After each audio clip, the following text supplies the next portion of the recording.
Oh man, there's nothing quite as enjoyable as a great cup of tea. Hi, I'm Monty McKinnon. Thank you for joining me today. Today I want to talk to you about the neck that I'm working on here.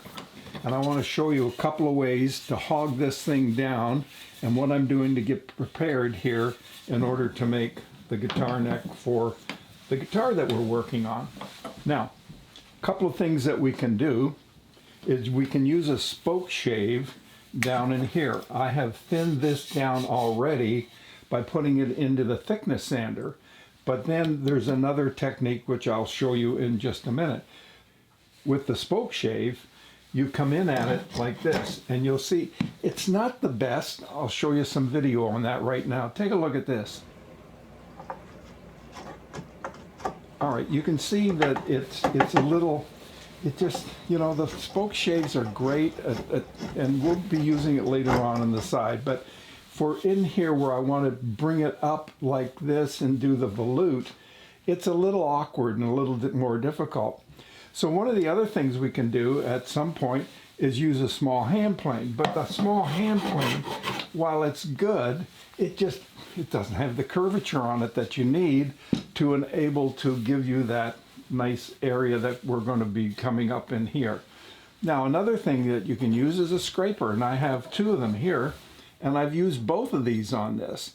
This one is coming down in here, and what that does is that flattens out the top part, which we want nice and straight and flat. But then we've got a curved edge here, which we can put on the side and go back and forth like that. And see, it's just tedious and it takes a lot of time. So you got the spoke shave, you got scrapers, you've got a plane, and we've got a file. And the file simply comes across, and it probably does the best job at all because you've got the curvature on the back side of the file. Now, in order to get this flat right into here, which I have done, and to flatten this down and thin this down, is I've used a Wagner planer that goes into, this is the safety planer that goes into the drill press.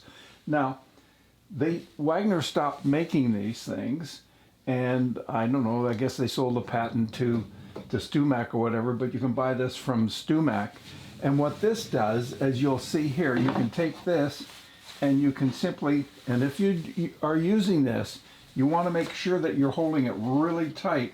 I tend to do more like this, where I've got this as a pin held and I go across like so. Make sure your fingers are nowhere near that thing, and I simply edge in and I take off a small bite, edge in very slowly, go across, come up and come along there, and that's what gives me this lip here, which I will sand out. It's what's brought it down in here.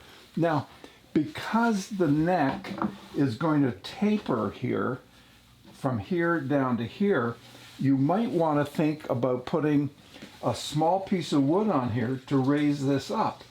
So when exaggerated, when it's raised up like this, as you can see when it cuts, it's going to take more off this end than it will this end. So you might want to use a tongue depressor or something of that nature just to raise it up a bit, because I'll give you the dimensions on this side to this side a little later. But that's what we want to do. So we want to bring that down until we get that nice and flat. And what it does is it makes a heck of a mess. Oh, let me tell you, you're going to have sawdust. You're going to have sawdust flying everywhere.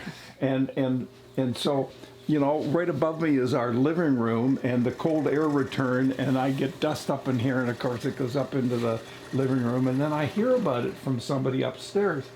So you might want to put a vacuum and tie it into here or up in here so that it's sucking up as much of the wood that's coming off the neck as possible. So it's a little bit safer doing that. That's not a bad idea.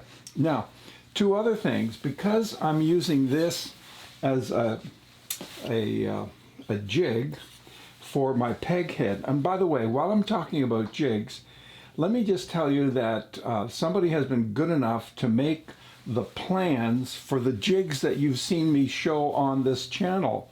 And if you are interested in some of the jigs that you've seen on the channel, if you want to write to me and send me your email address, I'll be happy to take those plans and email them to you, and then you can print them off in your printer, and they'll be 8.5 by 11. Some of them you may have to tape 2 sheets together to get the full length, but you'll get all the measurements and know exactly what to do if you want to build any of those. So if you're interested, then you have to respond by email and send me your email. And no, I'm not going to abuse your email, I promise. Not going to happen here. Anyway, let me get back to this jig. So this is going to eventually get fastened on here onto the peg head. It's going to go on the other side. But just to give you a glimpse, I want to tell you what I did is I had this thing here, but I wanted these 2 holes here to be further up. So what I did is I put a little extension on here by about 1/4 inch, and then I may just bump that, because that will then, when I put that where it belongs by the nut, it will actually take this and move this whole thing further up. The reason for that is because this is going to slope higher here. When I make this, the slope is coming like this. I don't want to have the tuners coming through onto the slope. I want them on the flat part so that they sit flat, the screw goes in, and they're tight, and they don't get damaged. Now this, I'm getting ready to cut. The cutoff here is about 1 inch.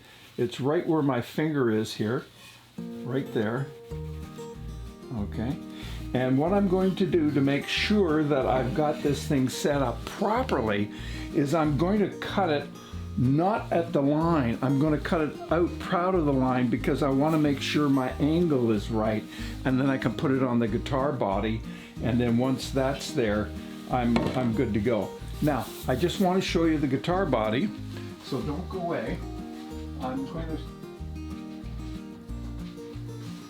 show you what we're working on here. Now, I've put some lacquer on this, and it's starting to look pretty good. I haven't got all the sanding done on it yet and taken off all the rough stuff. But I had an accident with this. And what happened was I was rubbing on the top of the guitar, and I did it too soon. I didn't leave this hardened long enough, and consequently you won't be able to see it necessarily in here because it's on an angle, and I can see marks in here and here and around here.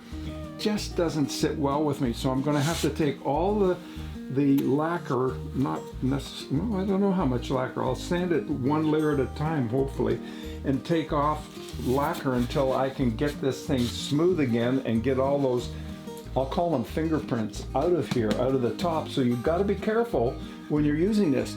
I didn't realize that was happening, and I thought I had the thing well protected, but as it turned out, that's not the case. Not on the back, and not on the sides, and not on the end. So this is all looking pretty good.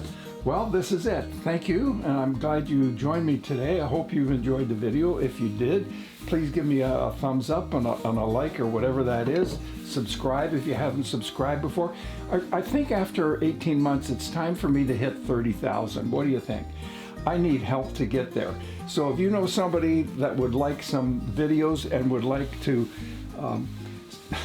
like a nice, calm, relaxing video, hopefully you find that, then by all means, pass my videos around and let's see if we can't get this thing up over 30,000.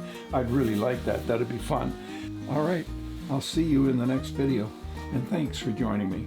Bye for now.